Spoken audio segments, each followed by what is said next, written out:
लूका 18 अध्याय में हम जब देखेंगे तो वहां पर एक ऐसी स्त्री के बारे में लिखा गया है। एक ऐसी स्त्री है जो कि विधवा है और उसे न्याय की जरूरत है। लूका 18 वचन 1 से अगर वहां हम ध्यान दें तो वहां लिखा है कि पहले पद में लिखा है, फिर उसने इसके विषय में कि नित्य प्रार्थना करना और हियाब ना छोड़ना चाहिए, उनसे यह दृष्टांत कहा। जो दृष्टांत कह रहा है प्रभु उसे सुनना है कि किसी नगर में एक न्यायी रहता था जो ना परमेश्वर से डरता था ना किसी मनुष्य की परवाह करता था। और उसी नगर में एक विधवा भी रहती थी जो उसके पास आ आकर कहा करती थी, मेरा न्याय चुकाकर मुझे मुद्दई से बचा। कुछ समय तक तो वह ना माना, परंतु अंत में मन में विचार कर कहा, यद्यपि मैं ना परमेश्वर से डरता और ना मनुष्यों की कुछ परवाह करता हूं, तो भी यह विधवा मुझे सताती रहती है, इसलिए मैं उसका न्याय चुकाऊंगा। कहीं ऐसा ना हो कि घड़ी घड़ी आकर अंत को मेरी नाक में दम करे। परमेश्वर के प्रियजन, हम यहां देख पा रहे हैं कि एक विधवा न्याय चाहती है। आज हम सब लोग न्याय चाहते हैं। किसी का जमीनी न्याय चाहिए, किसी का घर के लिए न्याय चाहिए, किसी का और पैसे के लिए न्याय चाहिए या किसी और फर्जी मुकदमों के लिए न्याय चाहिए। तो न्याय करने वाला आखिर है कौन? इस धरती के ऊपर तमाम ऐसे अधिकार में जीने वाले लोग हैं जो कोर्ट के अंदर बैठते हैं, चाहे वो लोअर कोर्ट हो, मजिस्ट्रेट कोर्ट हो, चाहे वो हाई कोर्ट हो, सुप्रीम कोर्ट हो। वहां पर एक व्यक्ति बैठता है और वो व्यक्ति अधिकार के साथ बैठने वाला व्यक्ति होता है। और यहां पर हम देख पा रहे हैं कि जिस घटना का जिक्र प्रभु एक दृष्टांत बता रहे हैं, वहां पहले शब्द को, पहले वचन को अगर पढ़ेंगे तो लिखा है कि नित्य प्रार्थना करना।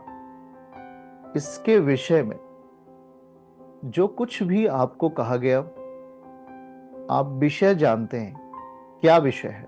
कि वो भाई जेल में है, वो जल्दी से जेल के बाहर आए, या उनका मुकदमा कोर्ट में लगा हुआ है, वहां फाइनल जजमेंट हो और उनके लिए एक अच्छा जजमेंट आए। तो मतलब हमारे पास एक विषय होता है। उस विषय पर हमें प्रार्थना करने के लिए हमें अपने मन को, हृदय को तैयार करने की जरूरत है। आज यही विषय प्रभु कह रहे हैं कि इसके विषय में नित्य प्रार्थना करना और हियाब ना छोड़ना चाहिए। नित्य प्रार्थना करना और हियाब, अपनी जिंदगी में हियाब नहीं छोड़ना चाहिए। प्रेयर करना और हियाब दो चीजें होती हैं जो हमारी जिंदगी में उस परमेश्वर की आत्मा को प्रकट करने के लिए हमारे लिए तैयार करता है। आज नित्य प्रार्थना करना, हर दिन परमेश्वर के सम्मुख जाना और डिस्करेज नहीं होना चाहिए, हतोत्साहित नहीं होना चाहिए उस विषय के ऊपर कि मेरा विषय अभी नहीं पूरा हुआ, या मेरा ये काम अभी पूरा नहीं हुआ, मेरा ये विषय भी पूरा नहीं हुआ। हे प्रभु, आप क्या कर रहे हैं? आप जानते हैं कि परमेश्वर सब कुछ जानते हैं। अब यहां पर अगर हम देख पाएंगे इस विषय को कि वहां पर जो न्यायी बैठा हुआ व्यक्ति है, ना तो वो परमेश्वर से डरता है ना मनुष्य से, वो किसी से नहीं डरता है।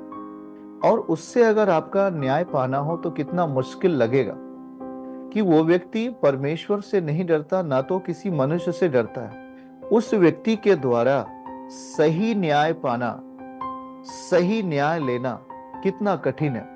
एक बार सोच के देखिए कि जैसे कि उदाहरण के लिए कि एक व्यभिचार करने वाला पवित्रताई के विषय में न्याय कैसे कर सकता है, चोरी करने वाला चोरी के विषय में न्याय कैसे कर सकता है, ठीक वैसे ही वो तो ना ही तो परमेश्वर से डरता है ना तो मनुष्य से डरता है। वो किसी की परवाह नहीं करता। वो व्यक्ति किस रीति से जजमेंट करने वाला व्यक्ति है और वहीं से न्याय पाना है, ऐसा वहां पर लिखा गया है। तो विधवा स्त्री उसी के पास जाती है क्योंकि न्याय वहीं से होना है। लेकिन विधवा स्त्री अपने जीवन को आत्मिक रीति से कैसे संतुलित करती है, आत्मिक रीत से अपने आप को कैसे बेहतर करती है, आत्मिक रीत से अपने आप को कैसे प्रभु के निकट उसके सम्मुख जाने के लिए अपने आप को तैयार करती रहती है। वो बिल्कुल भी हतोत्साहित नहीं होती है, वो बिल्कुल भी अपने आप को कमजोर नहीं होने देती है। वो प्रार्थना करती है और हिम्मत नहीं छोड़ती है। वो प्रार्थना करती है, हिम्मत नहीं छोड़ती है। शायद वो एक बार जाती है, उसे वापस आना पड़ा। शायद वो 2 बार गई, उसे वापस आना पड़ा। शायद वो 3 बार गई, उसे वापस आना पड़ा। हाँ, कहीं पर शैतान ने उसके अंदर नाउमीदी पैदा की। कहीं कहीं पर रास्ते में जाते समय, आते समय शैतान ने उसके विवेक के अंदर गलत चीजें डालने का प्रयास किया। पर वो विधवा स्त्री परमेश्वर पर फेथ रखकर, उस वचन पर कि हे प्रभु तू मुझे छुड़ाएगा, उस वचन पर कि तू मुझे जिलाएगा, संकट के समय तू मुझे पुकार, मैं तुझे छुड़ाऊंगा, इन सब वचनों को ध्यान में देते हुए अपनी जिंदगी को वो प्रभु के सम्मुख रखने का यत्न करती है, प्रयास करती है।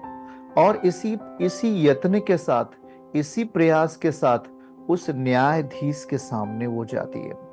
इसी यत्न के साथ उस जजमेंट करने वालों के पास वो जाती है। लेकिन जब जाती है तो प्रेयर और हियाब उसके साथ होता है। वो प्रार्थना करके जाती है, हियाब के साथ वो रहती है कि हे प्रभु, निश्चित ही मेरी प्रार्थना सुनी जाएगी। निश्चित ही एक दिन मेरी प्रार्थना को परमेश्वर आप सुनेंगे और आप सारे कामों को पूरा करेंगे। मरकुस 10:27, वो सब कुछ कर सकते हैं, वो हमारे लिए सब कुछ कर सकते हैं, वो अद्भुत हैं। परमेश्वर मीका 7:15, अद्भुत काम मैं तेरे लिए दिखाऊंगा। निश्चित रीति से वो हमारे जीवनों को एक अच्छा बनाने का प्रयास करते हैं। तो हमारा कर्तव्य क्या है कि अगर हम अब जहां से भी न्याय पाना चाहते हैं, जिस जगह से हमारा न्याय होना है, वो एक हमारा विषय है। वो विषय आपके लिए है कि हम जब तक उस विषय पर प्रभु के सम्मुख नहीं जाएंगे कैसे होगा। हे प्रभु, हमारा न्याय उधर से होना है करके हम प्रार्थना कर रहे हैं कि आप उस जज के जीवनों को बदल दीजिए। प्रभु, जहां से हमारा न्याय मिलना है, प्रभु आप अपना अनुग्रह दीजिएगा ताकि सब कुछ अच्छा होने पाए। तो हमें हियाब नहीं छोड़ना है, हमें उस विषय पर अपने आप को स्थिर करना है। हियाब का सब्जेक्ट क्यों आया? हियाब का विषय क्यों आया? क्यों आया? इसलिए आया कि इंसान जल्दी ही डिस्करेज होने लगता है, हतोत्साहित होने लगता है कि प्रभु मेरी बेटी का रिश्ता सही जगह नहीं हो रहा है करके मैं क्या करूं। आप डिस्करेज होने लगते हैं, आप हतोत्साहित होने लगते हैं, आप निराशा हो आपके अंदर आने लगती है। लेकिन इस वचन से प्रभु आपको सिखा रहा है, आपके लिए नौकरी नहीं लगी, आपका व्यवसाय नहीं बढ़ रहा, या आपके लिए और रास्ते भी नहीं खुल रहे करके आप अपने आप को निराशा के हाथ में देते हुए दिखाई देते हैं। पर याद रखिएगा, इस शब्द को, इस वचन को याद रखिए कि 2 चीजें हैं, प्रार्थना करना और हियाब छोड़ना। क्योंकि याद रखो, जैसे हम प्रेयर करते हैं, शायद उसका उत्तर 10 दिन बाद मिले या 1 महीने बाद मिले या जब भी मिले, लेकिन मिलेगा जरूर। वो कैसे मिलेगा, वो राइट समय कौन तय करता है? परमेश्वर तय करता है। यीशु हमारे लिए सही समय तय करता है कि हमारी प्रार्थनाओं को वो तो सुन लिया है। अब हम जब प्रार्थना करके हियाब के साथ उसके सम्मुख बने रहते हैं, धन्यवाद के साथ उसके सम्मुख बने रहते हैं, तो वो हमारे लिए एक निश्चित समय देता है और उस निश्चित समय पर वो हमारे काम पूरे होते हैं। हमने प्रेयर किया था और वो काम अब पूरा हो रहा है। आप अगर जकरिया के जीवन के बारे में देखें, एलीशिबा के जीवन के बारे में यदि देखें, तो वो लोग प्रेयर करते रहे हैं संतान के लिए, पर उन्हें लंबे में बीत गया, संतान नहीं आया। यहाँ तक कि वो काफी उम्र दराज हो गए, बूढ़े हो गए, उन्हें संतान नहीं आया। लेकिन वहां पर एक बात आपने पढ़ी होगी लूका में कि परमेश्वर, वहां पर लिखा है कि जकरिया लगातार परमेश्वर के मंदिर में जाता रहा और धूप चढ़ाता रहा। मतलब परमेश्वर को बलिदान देना वो नहीं छोड़ता, परमेश्वर को महिमा देना वो नहीं छोड़ता।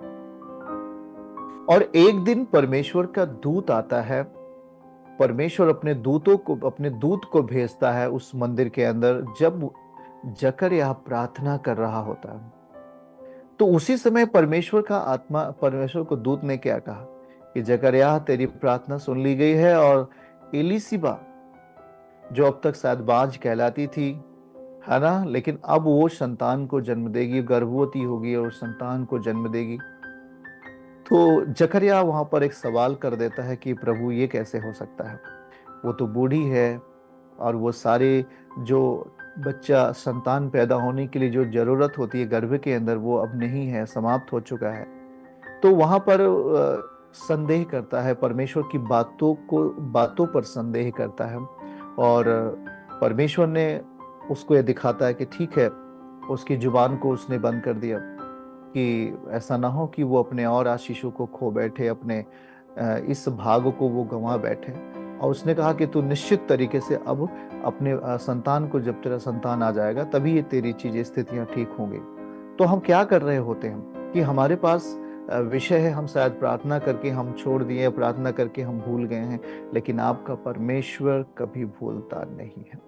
चर्च की सभी प्रार्थनाओं को और परमेश्वर के दास के द्वारा टीचिंग सुनने के लिए और अपडेट्स को जानने के लिए हमारे इस चैनल को सब्सक्राइब करें और साथ में बेल आइकन को जरूर दबाएं ताकि जब भी लाइव प्रार्थना हो तो सबसे पहले आप देख सकें।